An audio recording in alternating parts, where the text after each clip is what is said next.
राधे राधे दोस्तों। तो दोस्तों, आज मैं आपको कर्मा बाई की कहानी सुनाने जा रही हूँ। ओके। तो जो कर्मा बाई थी वो जगन्नाथ भगवान की बहुत बड़ी भक्त थी। जगन्नाथ भगवान, आप उन्हें कृष्ण, बांके बिहारी, विट्ठलनाथ, कुछ भी कह सकते हैं, विष्णु, हरि। तो वो जो कर्मा बाई थी वो जगन्नाथ भगवान की बहुत बड़ी भक्त थी। तो यहाँ हम आपको सुनाने जा रहे हैं कर्मा बाई की खिचड़ी। तो दोस्तों, एक बार जो कर्मा बाई बहुत छोटी थी, मतलब लगभग 7 साल की बच्ची रही होंगी वो। एक बार उनके माता पिता को किसी काम से गांव जाना पड़ा था, तो वो कर्मा बाई को घर पे ही छोड़कर गए थे। तो उनके माता पिता बिना भगवान को भोग लगाए कभी भी खाना नहीं खाते थे।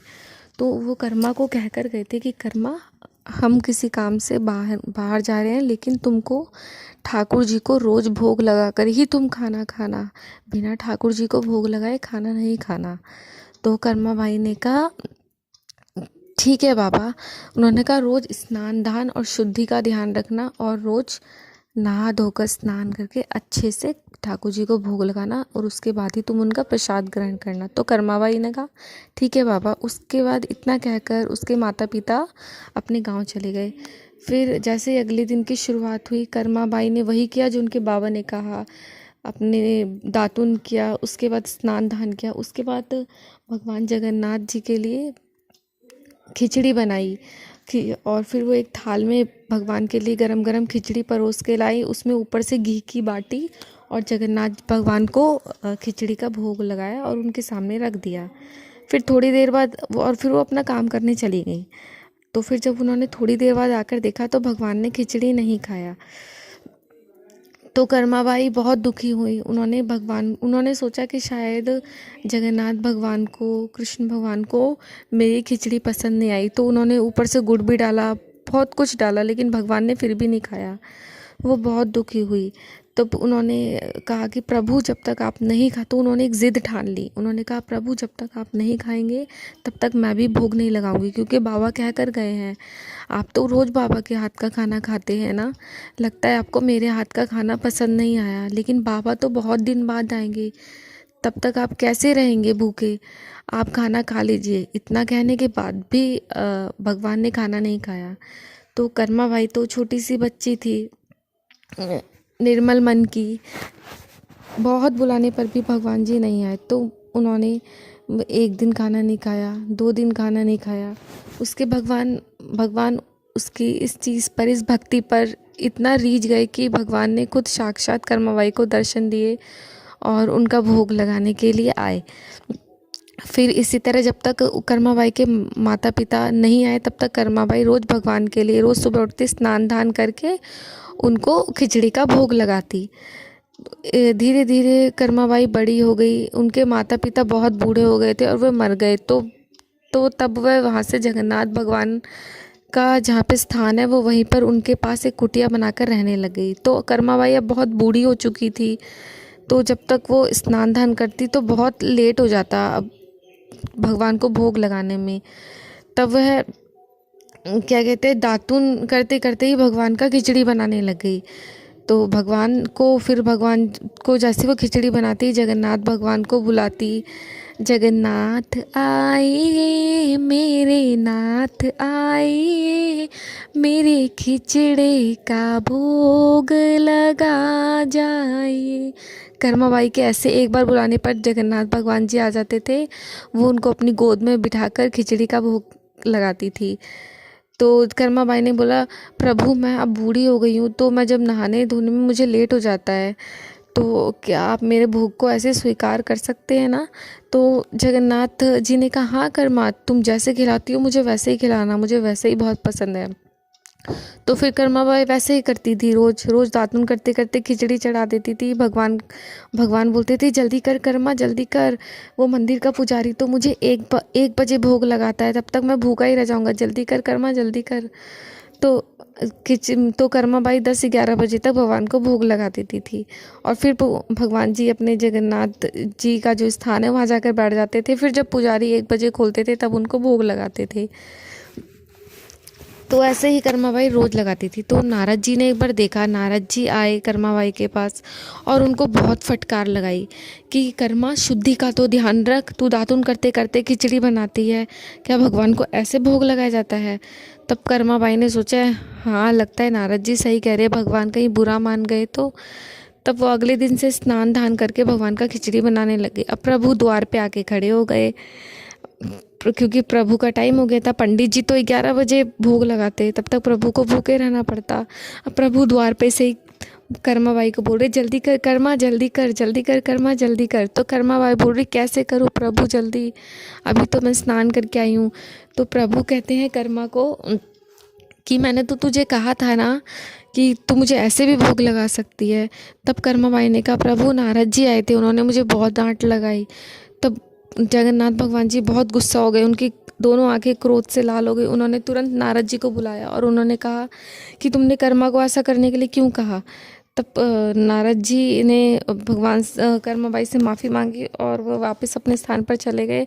तब कर्माबाई अगले दिन से वैसे ही प्रभु को फिर से भोग लगाने लग गई। तो उस दिन तो भगवान को आधे कच्चे पके चावल ही उन्होंने खिला दिए जल्दी जल्दी, और रोज़ वो भगवान को खिलाने के बाद उनका मुंह पोंछती थी अपने पल्लू से। लेकिन आज जल्दी में वो उनका मुंह नहीं पोंछ पाई और भगवान के मुंह पर एक चावल का दाना लगा रह गया और वो वैसे ही अपने स्थान पे जाकर मंदिर में जाकर बैठ गए भोग लगाने के बाद। फिर जब पुजारी जी ने 1 बजे दरवाज़ा खोला और देखा और उनके लिए भोग लाए, तो उन्होंने देखा कि अभी तक तो मैंने प्रभु को भोग ही नहीं लगाया, फिर ये कौन इतनी सुबह सुबह भगवान को भोग लगा के चला गया, भगवान के मुंह पर ये ताज़ा चावल का दाना कैसे लगा हुआ है।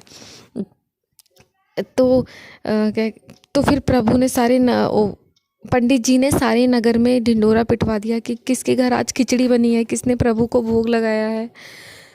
तब कर्मा बाई ने बोला कि पुजारी जी, इस दासी के घर ही आज खिचड़ी बनी और इस दासी ने ही आज प्रभु को भोग लगाया है। तब पुजारी जी ने पूछा, लेकिन मंदिर में घुसने का रास्ता तो एक ही है और उसमें तो मैं ताला बंद करके गया था, तुम्हारे पास कौन सा रास्ता है, तुम कहाँ से घुसी?